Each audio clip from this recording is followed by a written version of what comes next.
Rare photos of dumbest fashion trends in history. Fashion has always been a playground for the bold and the bizarre. However, some trends are harder to explain than others. Let's explore history's wildest, wackiest, and downright weirdest fashion choices. Imagine wearing a dress made of paper. Sounds crazy, right? Well, in the swinging 60s, it was actually a huge trend. Companies like Scott Paper, yes, the toilet paper, people started making these paper dresses. People went wild for these paper dresses. They were cheap, came in super cool prints, and were perfect for parties or one-time events. You could wear a different dress every day without breaking the bank. But there was a catch. These dresses were, well, disposable. After a few wears or a spill, they were basically trash. Apart from being prone to tearing at all the inappropriate moments, these dresses were hardly meant for the wear and tear of everyday life. The term macaroni once described a bizarre fashion trend in 18th century Britain that some considered laughably foolish. These macaronis were known for their over-the-top clothing, which often included brightly colored fabrics, enormous wigs, and elaborate accessories. They wore ridiculously tight trousers, extravagant hats with feathers, and excessively large buckles on their shoes. Their outfits were so outlandish that they became the subject of mockery. Macaroni fashion emerged in the 1760s among British dandy youths who had traveled to Italy and were influenced by the flamboyant styles they saw there.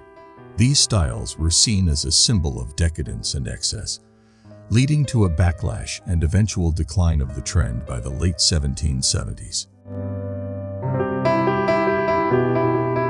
These crazy pointy shoes were all the rage in Europe back in the 14th and 15th centuries. Originally from Poland, these shoes, known as poulain, became a widespread status symbol across Europe. The length of the pointy toe was a direct indicator of the wearer's wealth and social status. Some poulains were so long that they were stuffed with materials like moss or whalebone to maintain their shape.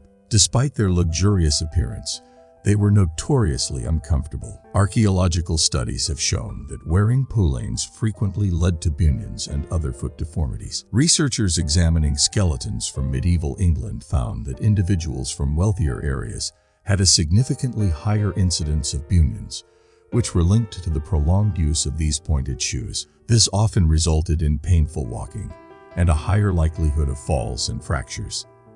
The craze for poulains was so extreme that even kings stepped in to regulate their length, with England's Edward V limiting the toes to 2 inches in 1463. Believe it or not, there was a time when women didn't just pluck their eyebrows, they plucked their hairline, too. This bizarre beauty trend peaked in the Renaissance era. Back then, a big forehead was seen as a sign of intelligence, innocence, and purity. Even Queen Elizabeth I herself was part of this hair-raising craze. So, women went through the painful process of plucking or shaving their hairline to achieve this look, sometimes using ancient recipes with ingredients like egg whites, lead, and even bat blood to remove hair permanently. This extreme beauty trend went hand in hand with another bizarre practice, removing eyebrows entirely. Let's talk codpieces. You know those pointy things sticking out of men's pants in old paintings? They were essentially a pouch that covered the male genitals, often attached to a doublet, the jacket of the time. They might look funny to us now, but they were actually a big deal back in the 15th and 16th centuries. Initially designed for protection and modesty, they soon became oversized and decorated with padding, embroidery, and jewels, becoming symbols of masculinity, wealth, and power. In fact, some were so large they could be used as small storage spaces. The codpiece's prominence in fashion peaked during the reign of Henry VIII, known for his love of ostentatious clothing. As fashion evolved, codpieces gradually fell out of favor. By the late 16th century, they were largely replaced by more modern trousers and undergarments. Originating in the 17th century, Powdered wigs became wildly popular among European aristocracy, especially in France and England. The trend began with King Louis XII of France in the 1620s. He started wearing wigs to conceal his premature balding, and soon the French court followed suit. One of the more shocking reasons for the widespread adoption of powdered wigs was the lack of personal hygiene at the time. Bathing was rare in 17th and 18th century Europe, partly because of the belief that water could carry disease. This created a perfect environment for lice infestations, which were rampant. Shaving the head became a common practice to combat lice, and wigs provided a fashionable solution to cover the baldness. These wigs were often made from horsehair, goat hair, or even human hair, and they were powdered with starch and finely ground bone to achieve their distinctive white or grayish hue. The Victorian era was a time of big skirts, tiny waists, and a dangerous obsession with the color green. The secret ingredient behind those vibrant green dresses was arsenic. Yes, the same deadly poison used in rat killers. These garments were dyed with a pigment known as emerald green or Scheele's green, which was made using arsenic. People back then didn't know arsenic was harmful. They thought it made colors brighter and more long-lasting. So dressmakers used it like crazy. Women wearing these dresses would slowly absorb the poison through their skin. Symptoms were horrible: skin rashes, hair loss, vomiting, and even organ failure. It was a slow, painful death, often blamed on other illnesses. Crinoline, a fashion craze of the mid-19th century, is often remembered as one of the most impractical and absurd trends in history. Imagine wearing a skirt that ballooned out from the waist, sometimes extending up to 10 feet in diameter. These crinolines, stiffened with horsehair or steel, were meant to create an exaggerated hourglass figure, but they were also notorious for being a fire hazard. It is estimated that around 3,000 crinoline fire deaths took place between 1850 and 1860. Bliots were known for their dramatic sleeves, which could sometimes extend all the way to the floor, and for their fitted waists. In the 12th century, rich Europeans began to feel that their hands were too visible and might suggest they were engaged in laborious activities, which was considered unbecoming for someone of their status. To emphasize their high social standing, they started wearing garments with excessively long sleeves, a style that evolved into the bliot. The bliot was often worn by both men and women, though the styles differed slightly. This fashion trend persisted for around 50 years and left a lasting impact on European attire for many subsequent centuries. Corsets have a dramatic history, often seen as both fashion statements and instruments of torture. They date back to the 16th century, when they were designed to mold women's bodies into the desired shapes of the time. One of the most extreme and shocking trends was the practice of tight lacing during the Victorian era, where some women would cinch their waists to unnaturally tiny sizes, often below 20 inches. This led to exaggerated hourglass figures, but also to widespread myths about health issues, like organ damage and even fainting spells. Today, corsets are worn by choice, often seen on runways and celebrities, blending historical influence with modern style.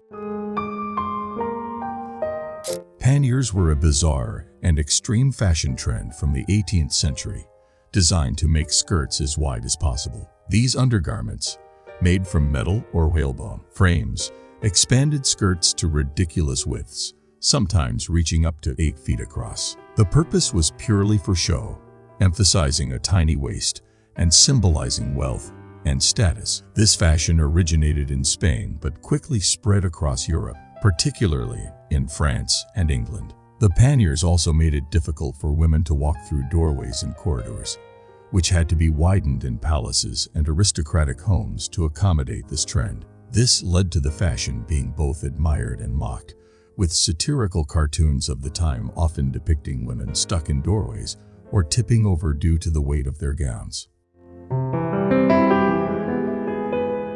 Chopins were a type of platform shoe popular in Renaissance Venice, and they might just be one of history's most impractical fashion trends. Imagine wearing shoes that could be up to 30 inches high. Yes, 30 inches. They were often so high that wearers needed assistance to walk, and some even had special servants called chopine carriers to help them navigate. First appearing in the 15th century, chopines were originally designed to elevate women above the muck and mud of the streets. Venice, known for its canals and muddy pathways, saw these shoes as a practical solution. However, the practicality quickly took a back seat to vanity as these shoes became a symbol of high social status. The height of the chopines was so extreme that it led to numerous accidents. There are records of women falling from them, resulting in injuries or even deaths. Their impracticality was so notorious that they became a symbol of frivolous extravagance. In fact, by the 17th century, chopines had largely fallen out of fashion, partly due to their sheer danger and impracticality.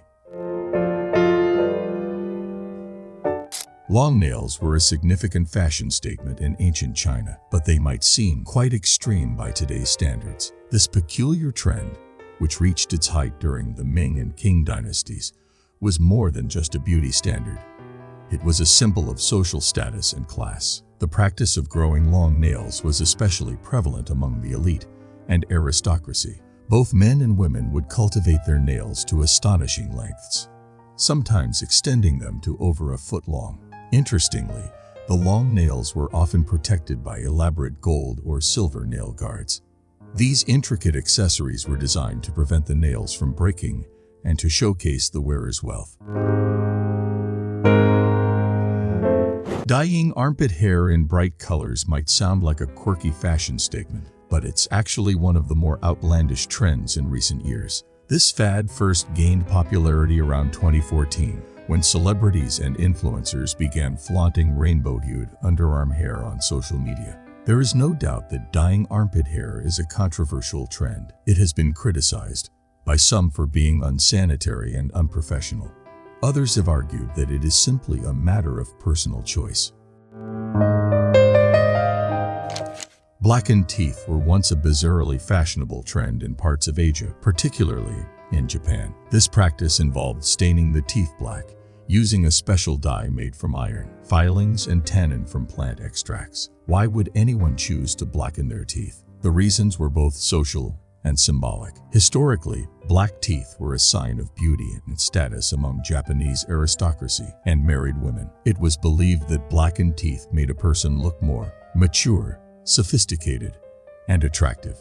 The trend dates back to the Heian period, 794–1185 AD, and continued for centuries.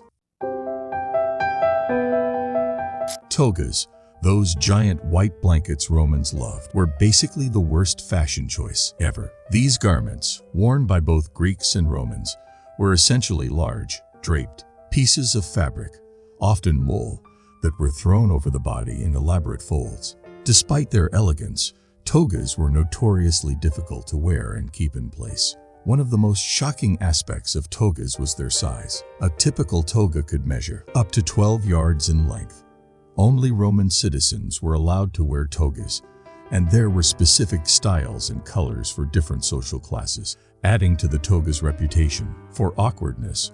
There are documented cases of the toga causing real-life mishaps. One famous incident involved the Roman Emperor Caligula, who was notorious for his eccentric behavior. It was said that during one of his public appearances, his toga slipped off, causing a scandalous display of nudity. Another curious fact is that togas were not just for men. Roman women sometimes wore togas for ceremonial purposes. In ancient Egyptian art, you might have observed a peculiar white and brown cone atop the heads of several figures. These cones were likely crafted from perfumed animal fat, which would slowly melt and release a pleasant fragrance over time. Considering that people arriving from the desert sun would not have had deodorants, these aromatic cones were probably quite essential in providing a pleasant scent in their warm, enclosed spaces. And there you have it, some of history's most outrageous fashion choices. Which of these fashion disasters was the absolute worst, in your opinion? Are there any other trends you think should have made the list? And most importantly, What are some of the craziest fashion trends you see on the streets today? Let me know in the comments below. Don't forget to like, subscribe, and hit that notification bell. Until next time, stay stylishly curious.